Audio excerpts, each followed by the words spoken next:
মোৰ বহুত আনন্দ হৈছোঁ। মই অনলাইন ডিজিটেলৰ পৰা ক্লাছ কৰিছিলোঁ। অহা কষ্টৰ পিছত মই এইখিনি নম্বৰ লাভ কৰিবলৈ সক্ষম হৈছোঁ। 607 আউট অফ 720। মোৰ খুবেই ভাল লাগিছে।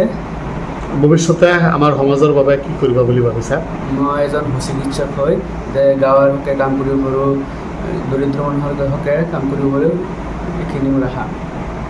আৰু আপুনি অশেষ কষ্টৰে নিজৰ সন্তানক বহুত টিভি মেকানিক কৰি বহুত কষ্ট কৰি আমি দুয়োজনক যেনেকুৱা সুবিধা লাগে সুবিধা কৰি দিছোঁ। আৰু সিহঁতে নিজে কষ্ট কৰিছে, দিনে ৰাতি পঢ়ি অনলাইনত ক্লাছ কৰি এইখিনি পোৱাৰ সক্ষম হ'ল।